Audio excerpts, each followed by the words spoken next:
Bismillahirrahmanirrahim. Assalamualaikum warahmatullahi wabarakatuh. Yang pertama-tama, yang terhormat Bapak Dr. Dinding Ridwanuddin MPD selaku dosen pengampu mata kuliah keterampilan berbahasa. Perkenalkan, nama saya Nasifatul Zaskia dengan NIM akhir 129. Hari ini kita bersama-sama akan belajar mengenai keterampilan berbahasa. Belajar bahasa pada hakikatnya adalah belajar komunikasi. Namun terkadang guru sering salah kaprah karena hanya memberikan pembelajaran konsepnya saja. Padahal tujuan dari belajar bahasa adalah untuk meningkatkan kemampuan peserta didik dalam komunikasi, baik secara lisan maupun tulisan.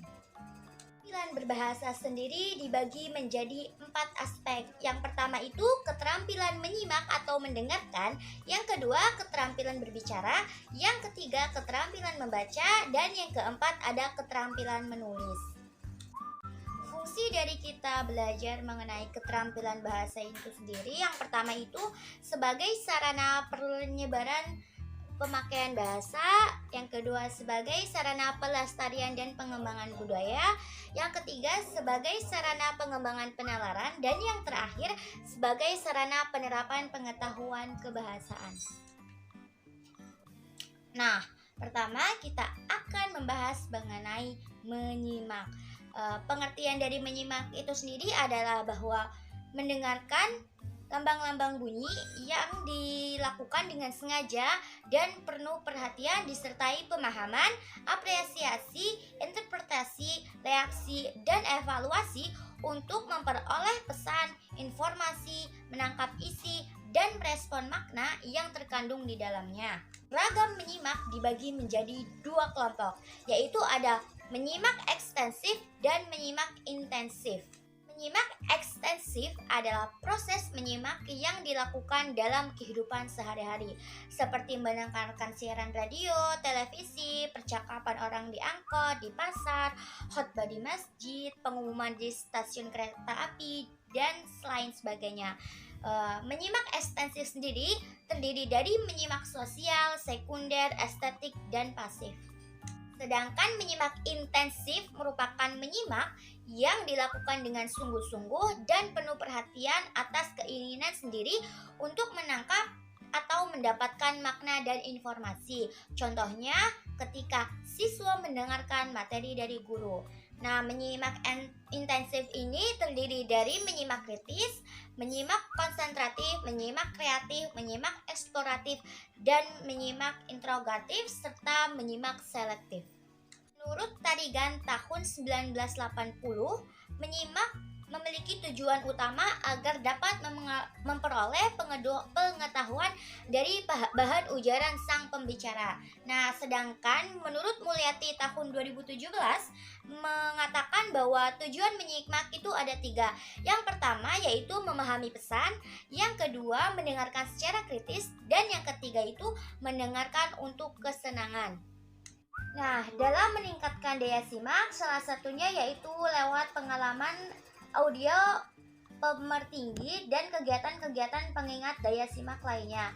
Daya simak seseorang akan meningkat salah satu diantaranya menyimak dan mengulang materi yang diberikan, yang kedua menyimak dan menjawab pertanyaan tujuan, dan yang terakhir menyimak interaktif. Dalam kegiatan menyimak, kita perlu memperhatikan hal-hal yang mempengaruhi menyimak tersebut, seperti kendala menyimak dan hal yang bisa kita lakukan untuk mengatasi kendala tersebut. Kegiatan menyimak sebaiknya bersifat dialog agar kegiatan menyimak hidup dan penyimak dapat lebih aktif. Ada juga faktor-faktor yang perlu diperhatikan dalam proses menyimak, yaitu faktor fisik, faktor psikologis, faktor pengalaman, faktor sikap, faktor motivasi. Nah, keterampilan berbahasa yang kedua yang akan kita bahas adalah keterampilan berbicara. Menurut Mulgraf pada tahun 2008 mengatakan bahwa berbicara adalah suatu alat untuk mengkomunikasikan gagasan-gagasan yang disusun serta dikembangkan sesuai dengan kebutuhan-kebutuhan sang pendengar atau penyimak. Nah, tujuan utama dari berbicara adalah untuk menginformasikan gagasan-gagasan pembicara kepada pendengar. Akan tetapi, tujuan berbicara sebetulnya tidak hanya sebatas memberikan informasi kepada orang lain, Berbicara pada dasarnya merupakan keterampilan berbahasa yang bersifat produktif yang melibatkan aspek-aspek kebahasaan maupun non-kebahasaan. Aspek-aspek dalam kegiatan berbicara merupakan indikator yang dapat dijadikan penilaian dalam evaluasi berbicara, yaitu lafal, intonasi, kosakata atau kalimat, kelancaran serta mimik atau ekspresi. Nah, tahapan-tahapan dalam perkembangan berbicara itu ada beberapa tahap. Yang pertama itu ada di tahap anak usia kurang dari 1 tahun. Nah, dalam tahap ini si anak belum dapat mengucapkan kata-kata. Nah, juga belum menggunakan bahasa dalam arti yang sebenarnya dan dapat membedakan beberapa ucapan dari orang dewasa. Lalu di usia 1 tahun, si anak ini mulai mengoceh, bermain dengan bunyi. Perkembangan pada tahap ini disebut pralinguistik. Dan ketika si anak mengucapkan beberapa kata, mereka memiliki perkembangan yang universal. Lalu ada perkembangan berbicara di anak usia 2 tahun. Nah, di usia ini anak mulai mengetahui kurang lebih 50 kata.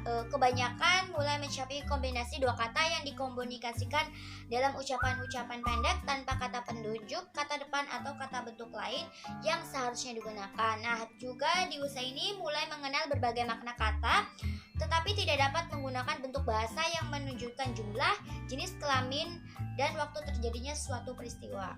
Nah, lalu ada di usia taman kanak-kanak. Dalam usia tersebut, si anak mulai memiliki dan memahami sejumlah besar kosakata, mampu membuat pertanyaan-pertanyaan, kalimat penjemuk, dan berbagai bentuk kalimat. Nah, di usia taman kanak-kanak juga dapat berbicara dengan sopan dengan guru dan orang tua. Lalu ada di usia sekolah dasar. Nah, pada usia ini si anak memiliki peningkatan perkembangan bahasa dari bahasa lisan ke bahasa tulis dan peningkatan perkembangan penggunaan bahasa.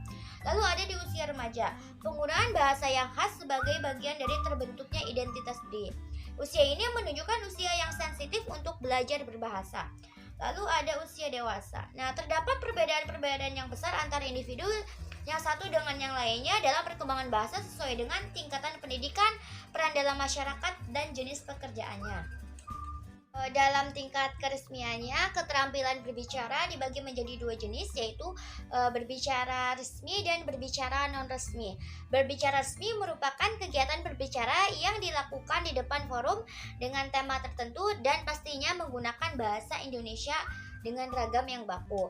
Jadi kegiatan berbicara resmi ini pendengaran banyak dan bahasa yang digunakan adalah bahasa Indonesia yang baku.